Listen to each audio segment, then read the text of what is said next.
Just to let y'all know, this will not be a nice review for this book. Continue to watch, and you'll find out why. Hello out there, those of you watching from the space-time continuum.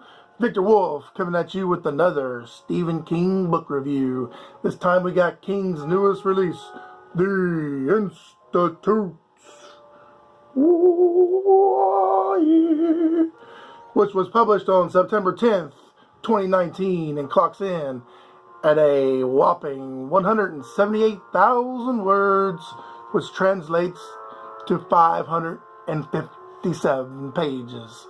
Here is the quick surmise. In the middle of the night, in a house on a quiet street in suburban Minneapolis, intruders silently murder Luke Ellis's parents and load him into a black SUV. And then Luke wakes up at the Institute. Outside his door are other doors, behind which are other kids with special talents, telekinesis and telepathy, also known as TK and TP. I thought, yeah, baby, this is going to be a kick-ass ride. At the start of the book, we're introduced to a man named Tim Jameson, who is more or less a drifter after quitting his job as a policeman. I thought, okay, we got a Jack Reacher type. Awesome. So he gets to Georgia and finds a job as a night knocker. I had no idea what this had to do with Luke and the Institute, so I kept reading. And then I kept reading some more.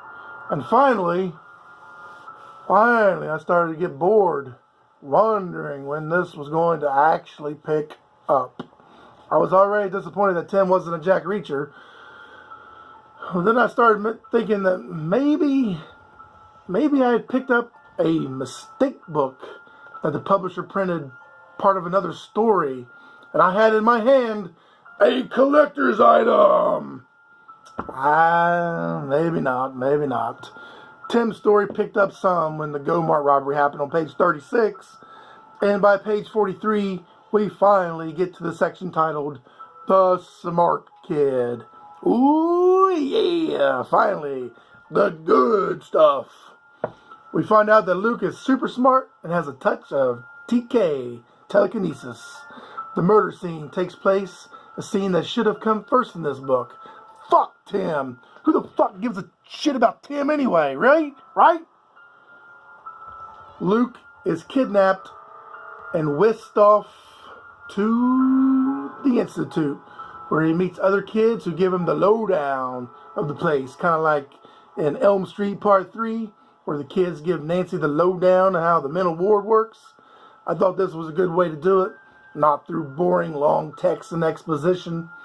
Then Luke meets some of the bad people, the ones who run the joint, and then the plot thickens. They slap him around a little bit and tell him that after they run some tests, then he can go back to his parents in about 6 months' time. Since Luke is so smart, he helps one of the caretakers, Maureen, with her credit card troubles.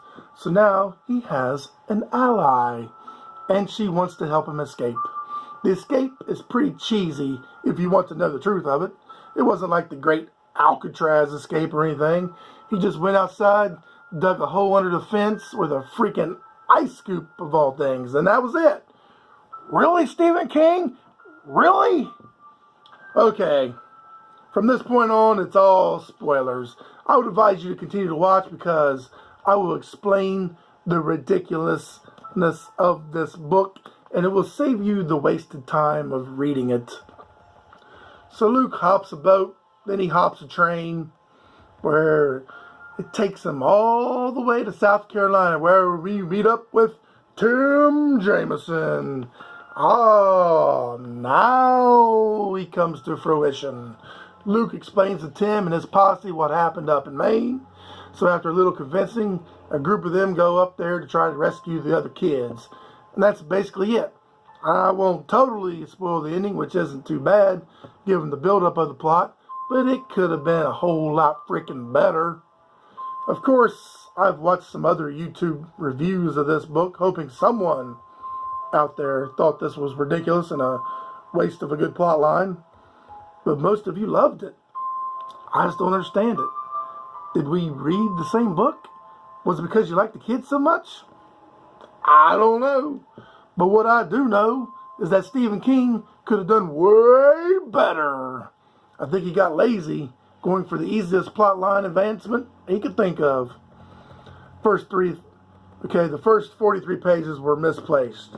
You can't deny that. Tim should have been more like a Jack Reacher, and we should have got more story from Tim as a Jack Reacher. And those running the Institute were not scary at all. As far as I'm concerned, they didn't mistreat the kids hardly at all. I mean, there was a few slaps, zaps, and needle tests, but that's hardly abuse. Maybe in today's pussy society where hitting a kid in a store is considered a first-degree felony. Come on, really? And the kids pretty much had free reign of the place, going outside pretty much whenever they wanted, eating whatever they wanted, and having their own freaking computer in their very own rooms. I mean, is this really considered abuse? The place should have been run like a maximum security prison with guards that acted like maximum security guards from Russia in the 1940s. The mistreatment of the kids should have paralleled that of the Hostel series, being strapped in a chair with a ball gag in their mouth, being cut and prodded on and tortured with medieval techniques. Now that would have spiked up the old emotions a tad. Next, the kids' powers were so laughable and so lame. Telekinesis only strong enough to flip pages in a book. Give me a damn break. Put some real Carrie White shit in there. Let's be bold. Speaking of which, how cool would it have been if we had a few cameo appearances from, say, such like, I don't know, Carrie White, Charlie McGee, Aberstone. I know. Stephen King should have consulted me when he was plotting this thing. Now let's talk about how absurd the escape was for just a second. If the Institute was as important as they said it was, then it would be armed with state-of-the-art surveillance equipment, not to mention armed guards for every 2 or 3 kids. There was nothing wrong with Maureen helping Luke to escape, but make it exciting for Christ's sake.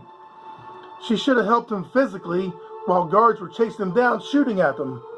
Maureen gets hit, because she dies anyway, and Luke escapes through the woods to the boat. Or you could have had her take out a couple guards herself with a gun before she gets shot. Now, wouldn't that have been 1,000% fucking better? Yeah. The ending wasn't too bad, but even that could have been spiced up a bit if Mrs. Sigsbee and the Stackhouse guy had telekinetic power themselves, maybe have gone through the Institute when they were younger. I know. King should have consulted me. I took a gander at the negative reviews, most of which complain about King's digs politically.